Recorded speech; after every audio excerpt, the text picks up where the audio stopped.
নমস্কার, আমি রাইমা সেন আর আপনারা দেখছেন news today.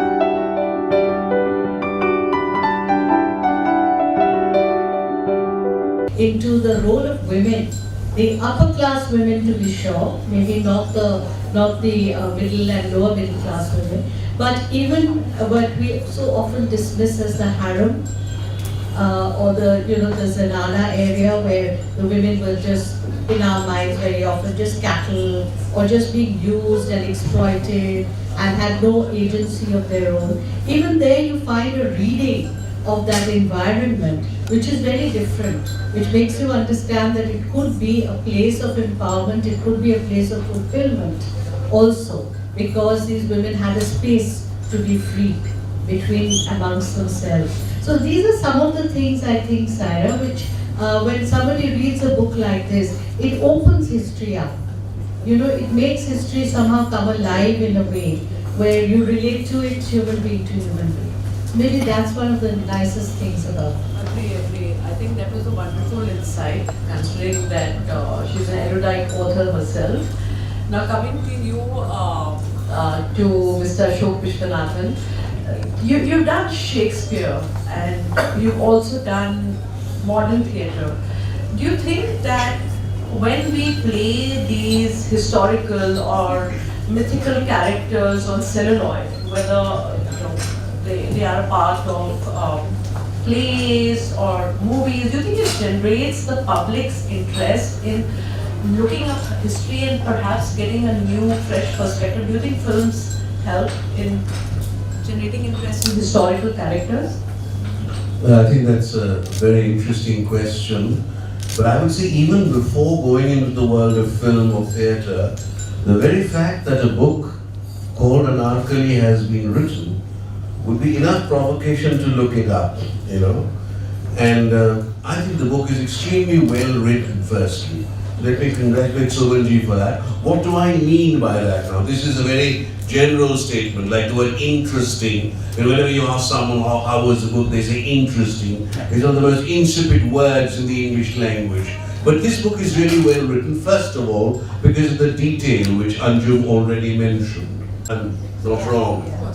It reminds me of a completely different text from a different culture, that is the Kama Sutra. If you read the Kama Sutra, there too, there is a distinct classification of the different talents that you need to have, you see. This is the first thing, the detailing. The second is, again, in line with the question that Sarah asked, is very, very important.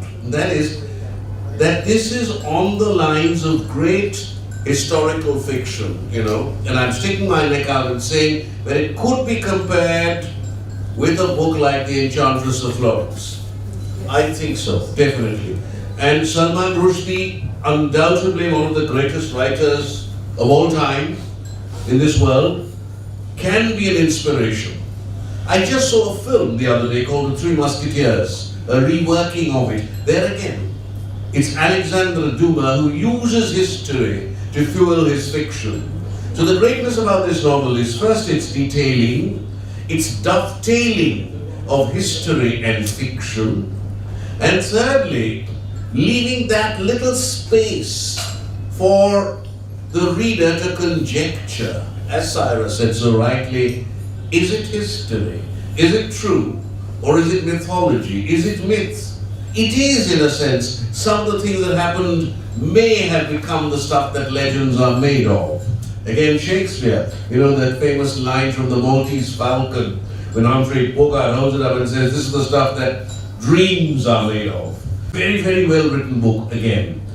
This is being drawn, people are being drawn to this because they could identify with the characters.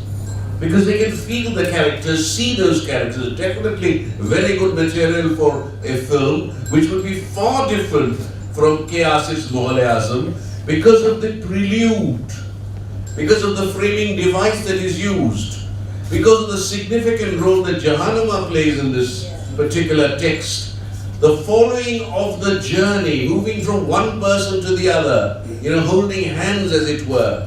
Gradually you move from Jahanama to Shahanshah Akbar and then to Salim and Jahangir. Okay, this timeline is not actually matching, so that there is something wrong with that timeline. So I think that kind of work was needed. But otherwise, since he's a published author, he's written, he's lived in literature, has read a lot.